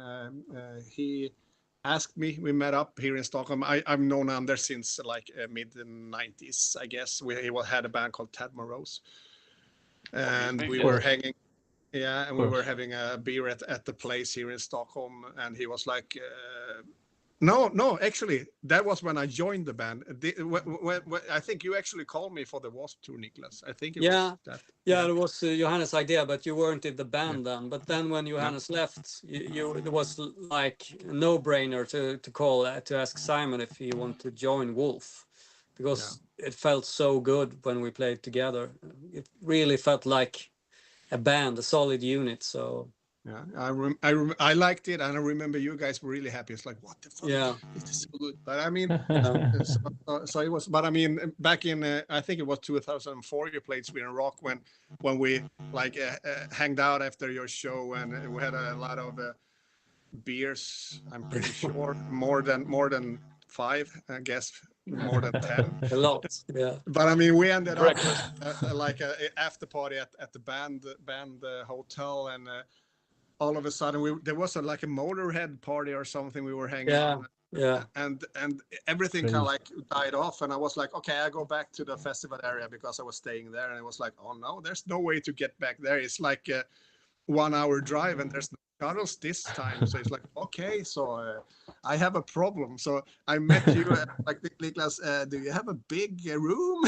So I was sleeping on the sofa in your room that night. Yeah, the funny thing is, I didn't remember this at all. I must have been really drunk, because you told me that story when you already had been in Wolf in many, many years. And I was like, what? And then I kind of sort of almost remember, I think I remember that you slept in my room on the sofa. It was actually me and the drummer from another Swedish band called Morgana Le Fay. It was me and he that joined you in the room, but there were nothing going on. It was like only sleeping. Yeah. Yeah, but I mean, and I also remember, Jenny from the label. She was walking, and she was like, those guys aren't coming in my room. It's like, and you were like, no, just sleep in my room. So it's like, she was really worried. Whenever she was with Wolf, she know that something crazy is about to happen. Because in that period in our lives, it was full on partying. It was like insane. So and especially with the other guys in the band, they were, I mean, the original bass player, as I told you before, he was really weird, but when he started to drink, he became like fucking Dr. Jekyll, Mr. Hyde thing. It was completely nuts. So I understand that she was worried, but what is happening? I mean, but one story is this girl Jenny Ball wrote from the label, who was afraid that you would go to her room. She was actually the one who found the original Hans Arnold painting for me a couple of years ago. Oh yeah. Nice. So it's a small world. Yeah, it's a small world, but I mean, yeah. So I mean, he This saved metal me. scene is a very small world. Yeah, he saved my ass there. Tiny. But also we played together with Memory Garden and Wolf like early on in Kumla, the town where Memory Garden are from. We played That's like a outdoor show together. Yeah. I don't remember what year, but it was maybe 99 I or remember 2001 that. or something. I remember, Really? You were talking about you starting to tune down and use 7-string guitars. Yeah, I still remember that conversation. This is crazy, but we talked a lot, backstage then. Yeah. So I mean, there's been we've been kind of like going this around, but it's cool. But then I joined Memory Garden. You asked about that. It was in '96 on the release of the Tides album, and actually we met at the label of both bands, Vic Records. Heathen Doom Records. Vic Records is another label. Heathen Doom Records. Heathen Doom. Yeah, sorry. Yep. and we met there, and I was in abstract algebra, and it was a funny story. So, but they really loved the album as well, like you guys. We were talking about that one, and I actually received. Can I show you something, Simon? Oh yeah, that one. Yes, I have it as well. Perfect. That's a cool one. Heathen Doom promo material. Yeah, exactly. But yeah, we met at that party. We was talking about that, and Pat, the owner of Heathen Doom Records, he gave me the Forever mini CD, the first mini CD Memory Garden released, and I really liked it. I had heard it before I met them, and I was like, "Fuck, I really love this," and I loved Stefan's vocals and the songwriting. It was really cool. Yep. And the drumming of Tom is amazing. Oh yeah. He's one of my favorites. Yeah, he's hard to beat. Yeah. Great. He actually played with Wolf some shows when I know. we needed a substitute. Yeah, I know. He wasn't in the band. He was doing like helping us out. I know. But anyway, so we were talking, and I remember. I don't actually remember why we got into the conversation, but I said something like to the Memory Garden guys. We had a good time and a good night, and I guess there were some few beers involved as well. But I said something in the vein of kind of like, well, if you need a guitarist that looks really good at a far distance, call me. and they kind of like remembered that. It's like they called me and said, well, we need a guitarist. So I went to Kouroumalis and just hang on the release show on that, and we kind of like just decided that, of course, I'm gonna do this because Rick has decided, the guitarist Rick Gustafsson decided to step down because of some reason. He was playing the show, but that was the last thing he was doing. So. Okay. So, yeah, that was the story about me joining the band, and I mean, I'm still in the band. It's kind of like next year it's 30 years. So it's right, and I'm only 25. So yeah, exactly. Time for some more shows with Memory Garden, I guess. Yeah, right? Yeah, for sure. We are working on a new album at the moment. We are not recording it, but we have maybe 8-10 songs, something written. Simon, can I ask you another question, if you don't mind? Have you ever said no to a band? How many bands are you in now? Yeah, I have. But I'm not good at the word no. That's true. I'm kind of like, and what the fuck did I say yes to that? I never regret. But you actually said no to Heavy Load. Oh yeah, I did. That's Heavy Load. Yeah. Okay. That's true. Were you busy at the moment? What? Were you busy at the moment, or? No. Yeah, kind of. We had a lot of stuff happening with Wolf, and they wanted me to join for the reunion. When they reunited, they played like United, and they played in Greece, I know, and I was actually rehearsing with one time, and it was like I kind of like felt. I didn't really have the time. I called Styrbjörn, the drummer, and I said, I can't do it. It wouldn't be fair to myself to start with, and it wouldn't be fair to you because I have to put like the time I have now. I have to put into like Wolf mainly, but also Memory Garden. It was like you were building the studio as well. Yeah, so it was like a lot of stuff happening. Yeah, it was in the studio, kind of like construction phase as well. So it was like, no, I can't do it. But I mean, that's a legendary band, of course. I mean, I know they are really popular in Greece. So yeah, but that's a band circles, I said no to.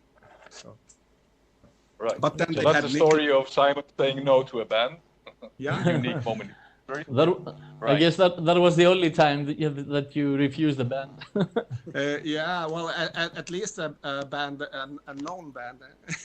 Yeah, no, right. I mean, I have said no to things, but I try to always squeeze it in. It's like I love to play, and it's kind of like but sometimes I also get asked to play like guest things, and which I love to do, and I do it if I have time. But sometimes I hate to kind of like have to say thank you, but I don't have the time at the moment. So that has. Okay, so let me just interject a bit, because I think Dimitris might be a bit worried as well.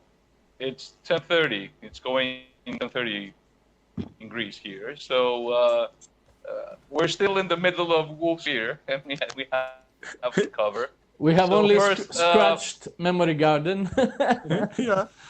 We have to do like Yeah, another so, thing as well. So that's what I wanted to say.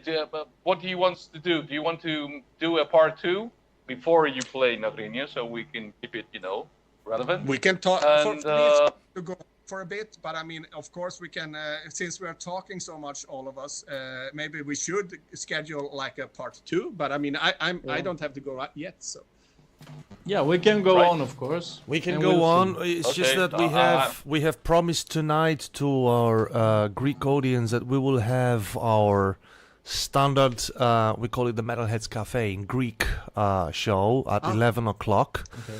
So we've got about another 30 minutes. And Vasilis and Mike, I think the next show is just going to be an hour show, right? Because we got to sleep at some point as well. Yeah. But I mean, for me, Niklas, I don't know about you, but for me, it's okay to kind of like do a part 2. Another Yeah, absolutely. Okay, hold on. I think Vic is having connection problems. Can you hear us well, Vic?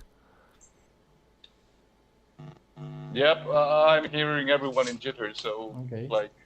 Okay, very static. I think your connection just became slower, but Close typing now.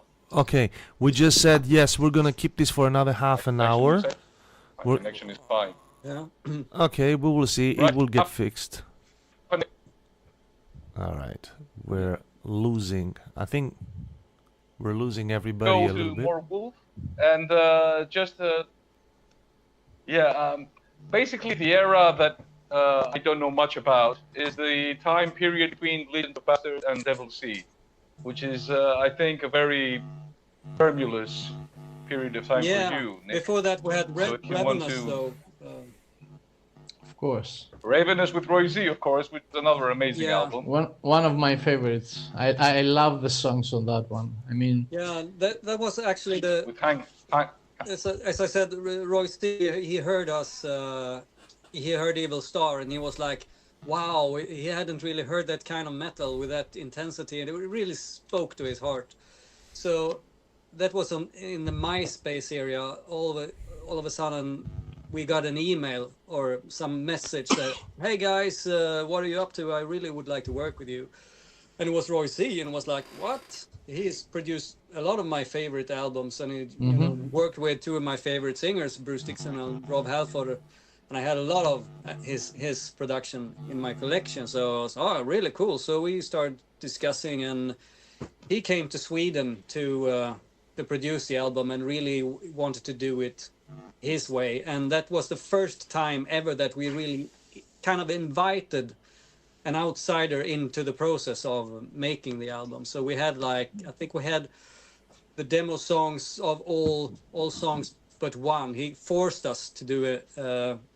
He forced us to write a second, an additional song. So that's him and me wrote Love at First Bite. Actually, he came up with the title. We should have at least one song. It's gonna be called Love at First Bite. Okay, start to work on it. The opening riff of that song, is it Roy Z or yours? It's my riff, and he was like, I was playing the guitar, and then he was pointing, yeah, that's it, and go there, and okay, that. And then the riff kind of evolved during the process, and when I did the final demo, he was asleep, and he said like, now, and Richard, the drummer, was like, well, what the fuck is going to happen now? Because he tracked the drums and we didn't really have a song yet. And then he went on vacation. And Roy said, well, I think Senora here Mr. Niklas Stålvind is going to write the rest of the song tonight. And then he went to bed. And I was like, okay. So I had drum tracks and things. I was sitting here in my studio, and I kind of finally got everything together with the vocals and everything. And I was, screaming, and I printed a CD. There was CD times, and I slipped it under into his room under the door, because he was living in my house. He had a room here, and that was it. And I think it became a really cool song. But Excellent not. song. Yeah, and also the best thing for me is he wanted to have some backing vocals, but I've got you covered. I know Mark Bowles, and I was like, what?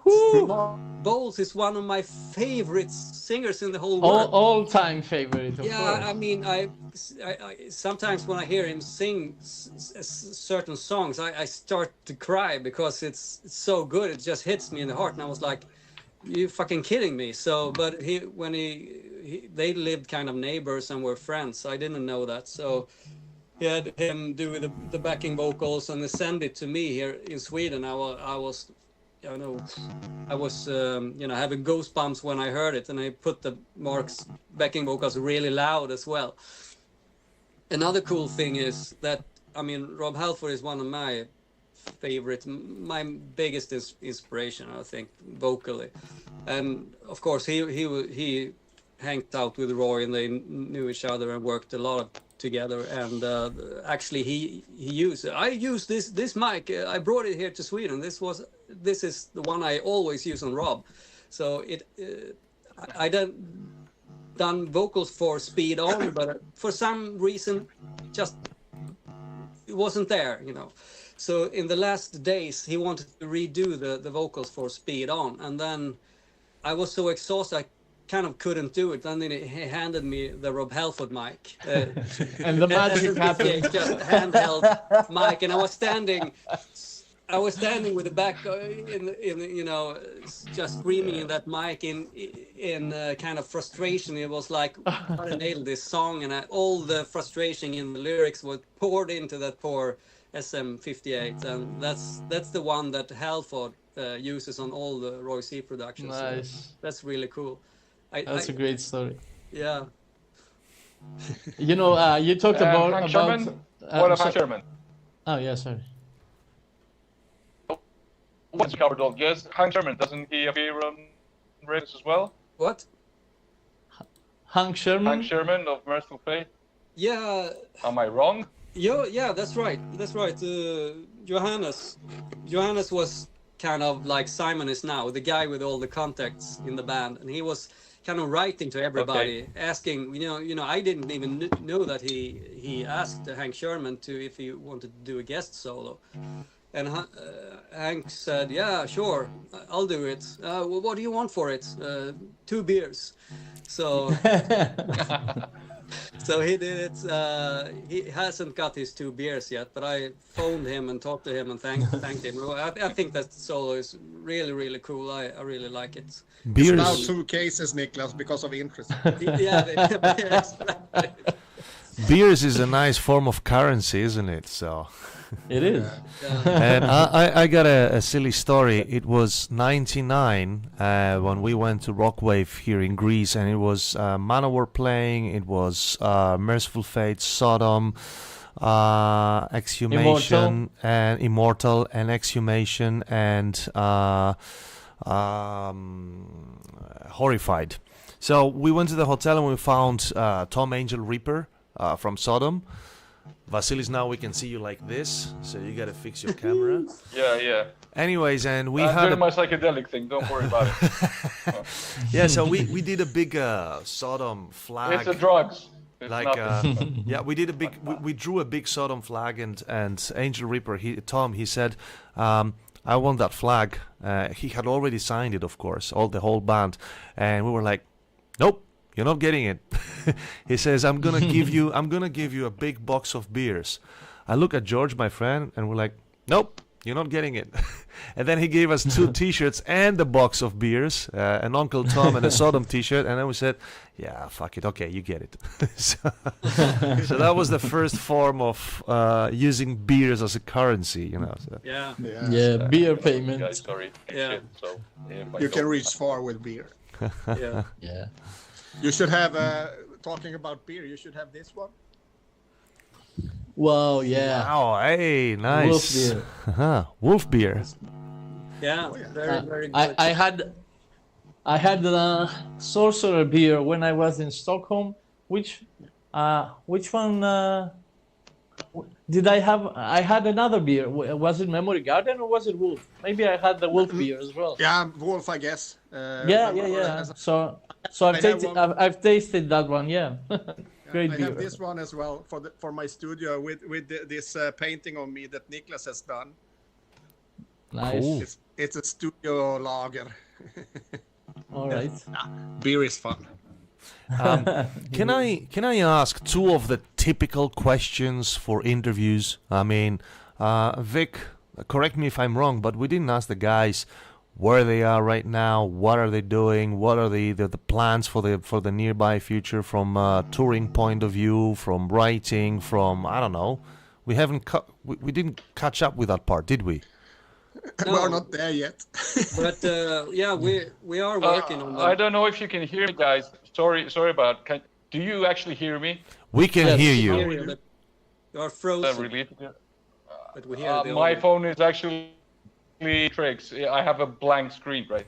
You can try to disconnect and No, I have no reconnect in idea the what's going call, on, but Vic. I can hear Yeah, you. we so can hear you though. We can hear you, but you I can have a try. blank screen, like it doesn't turn on. Okay, So nice. I'll try and do things when my phone wakes up. All right. So as for what they're doing right now, I know that you're in the studio and working on the new album. Yeah. Is that right? Yeah, that's true. We have Okay. written 6 songs for the next album, and we recorded drums, bass, and guitars for those songs. Not every guitar, but Simon still have some guitars to do, and also vocals. We're not sure, but we kind of have written the first half of the album, and then we're gonna either record it and have a rough mix, or we just continue writing. So we are on the way with the next album, and it feels really good. Feels really good. So Okay. what info can we extract from you guys regarding the new album? Perhaps, I don't know, a title, like the character, what it's gonna be like, all the stuff that we're trying to steal from bands in order for us to become Yeah. viral and have the It was first fun. information. I was before this interview, I was kind of thinking this question is going to come up, and I can't even remember one of the titles of the 6 songs. Typical. I have That's a good- no idea. Well, I'm guessing you remember the working titles though, right? Track number 1, track number 2. Track number 1. Yeah. No. they all, I mean, New I have file. lyrics for them, and I have kind of working titles. Probably the real titles on most of them, but it's completely blank because I took the time off to do vacation, spend time with my family, and now I'm doing some practical stuff. I just realized that I got to stop recording. I got to take a break from this, and it's my mind is completely blank. So I must have really dropped everything. And We I have think that's one good. called Streets of Necropolis, Niklas. Yeah, that's right. One is called Streets That's of a Necropolis. nice metal title. I like it. Yeah. Streets Yeah. of Necropolis. So what happens in those streets, Niklas? Well, I kind of write the music to that one is written by Pontus, and then we have worked on it together. And when I write lyrics, I kind of really nowadays write almost like on a subconscious level. It's like my subconscious is speaking to me through the song, and I can't really explain what it's about, but it's, I guess you could say it's a lot of existential thinking and philosophy, I guess. Okay. And I don't try to, I really don't try to overthink it anymore and try to understand the lyrics. I love to hear what it's really, it's 100% from the heart. It's really from the bottom of my soul, but I can't mentally explain it really. And I don't want to. I want it to be kind of a mystery. I'm okay with that. I love to hear when other people interpret the songs and tell me what the song mean to them. That's my kind of reward. And sometimes it's not at all what I had in mind, but I have something specific in mind, but I can't explain it in words. It's like you when I paint, when I do a drawing or a painting, it's like something, or when you play guitar or something, when you write music, it's something that really can't be put into words. It's kind of magic. It's like you get connected to another realm. So, and I think that way about most of my lyrics now. I don't know. Nice. Maybe in the end of the album, I will know what I'm writing about, because Okay. sometimes like 10 years after, or, well, I kind of get revelations sometimes years after, when I listen back to the song and I'm in another place in my life mentally, and I understand what I was writing about. It was like my subconscious, or kind of, was trying to tell me something, I guess. Mm-hmm. So if I change the question to what different things and elements are we going to expect from Wolf in the new album, what would the answer be? How is it going to be different from what you have released so far? That's a tough question. I know. I don't What know. new can mean, we expect? What? I don't know.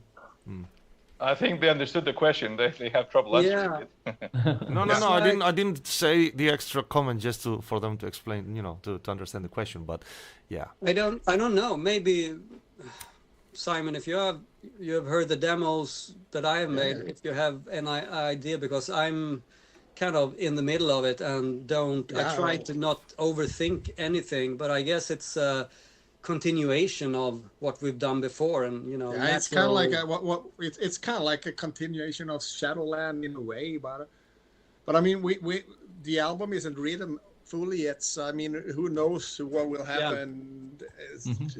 So I mean, but we can only talk for what we know now, but I mean, it's kind of Shadowlandish, I would say.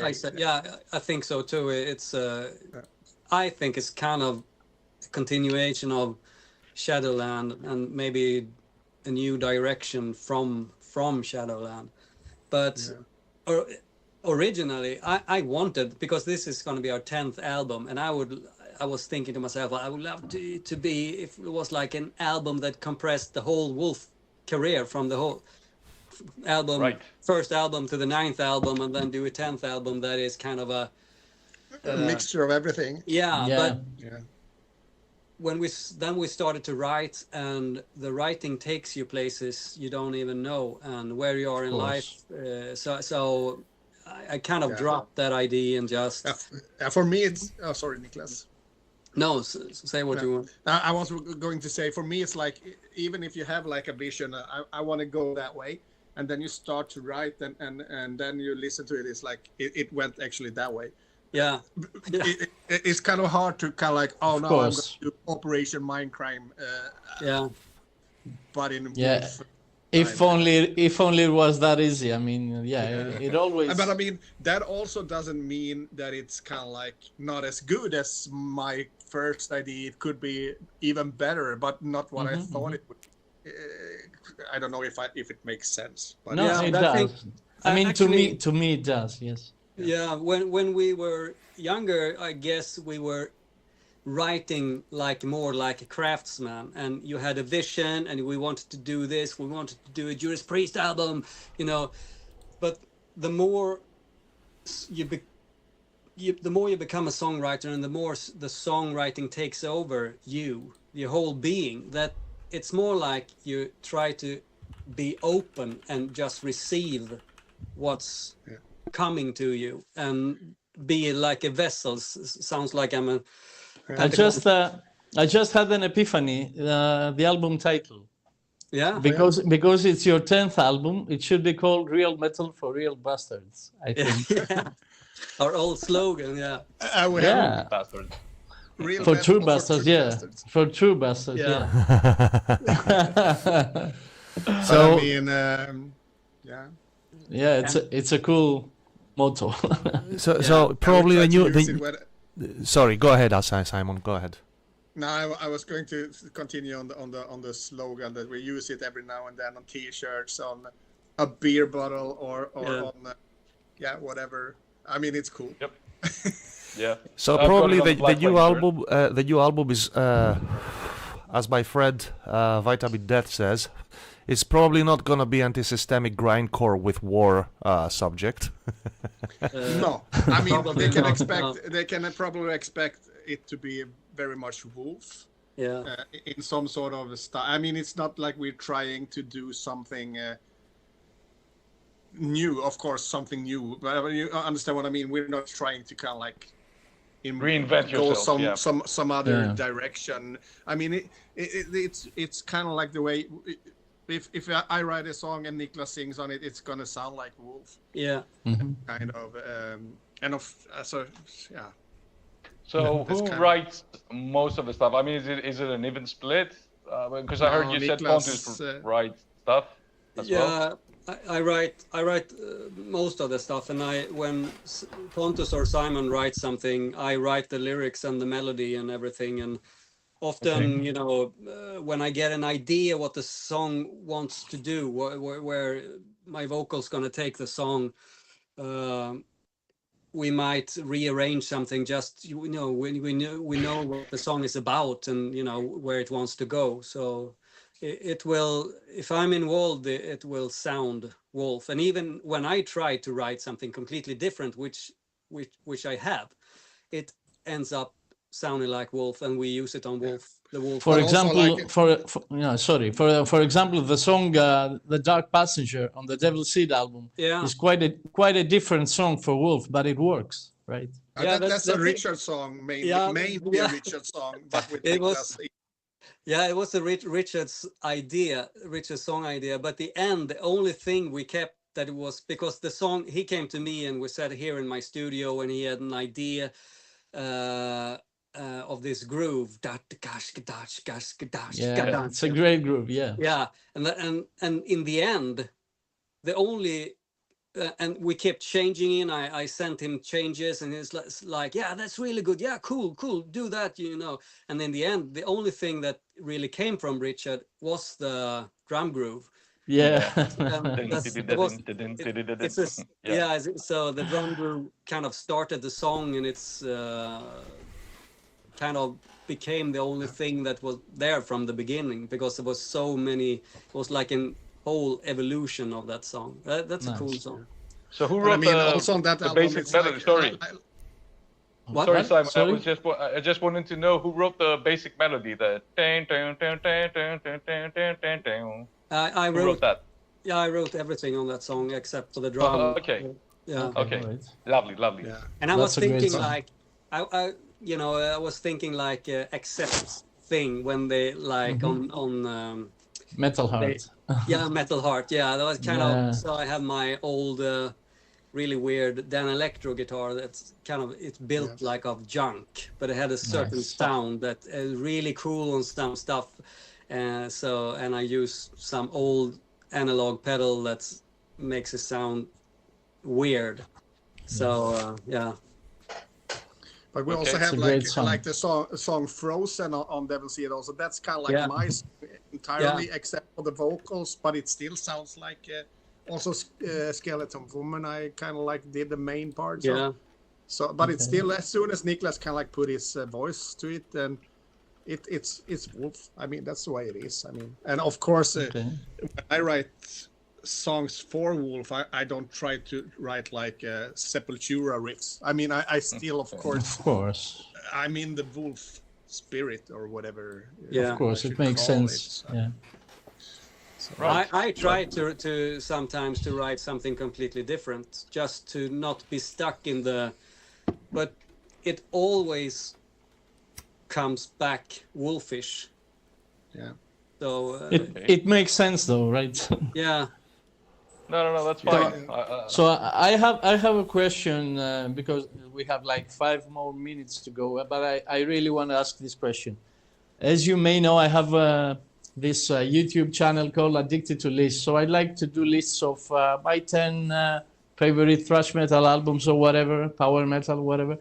And if I were to do a list about the albums that I think are the most, the bands that I think are the most underrated in heavy metal, Wolf would be number 1. And my question is, you guys have succeeded a lot. You have done many things. But to me, you should have been a lot bigger. So how do you respond, for example, to a position being number one underrated metal band? Are you happy with it, or do you feel like,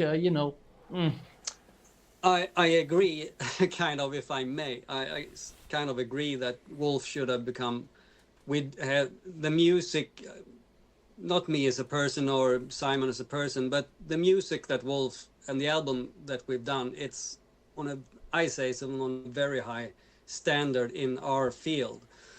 For some reason, at first we were too early with what we done, and then younger bands caught up, and we were kind of not new band anymore, I guess. So I guess we have been really unlucky with the timing, and also record labels and everything. It's like and also this type of music that we play, it's not mainstream by not at all. any stretch of the imagination. So it is what it is. I don't take pride in being this. I don't want to stay underground and be this band that only a few people have heard of because it's so cool and true. I don't care about that. I want to reach more people with our music but it is what it is. I guess we just keep on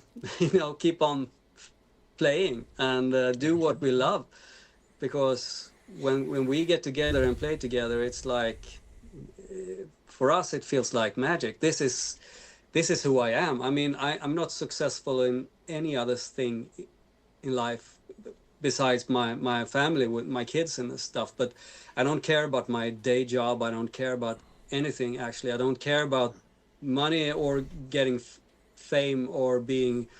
I despise celebrities, really. I really do. I think that's fucking bullshit, but I want the music to reach way more people.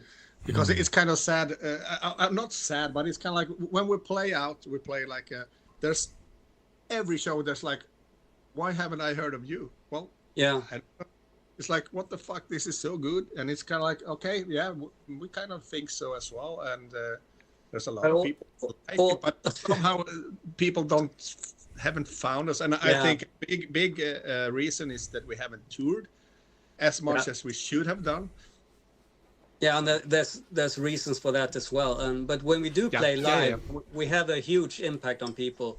But we also we really, really suck at social media. We hate TikTok and stuff like that. That it's really, when we try to do it, it feels a bit forced. We're not those kind of guys. We're the band that you should see live. And when you see us live, if you like this kind of music, you will get it. But we have the more potential. We should go to try to learn this social media stuff. But it's also, how do you find time for all of that? You don't. Yeah. It's kind of like a full-time job to keep up. You should do it for real.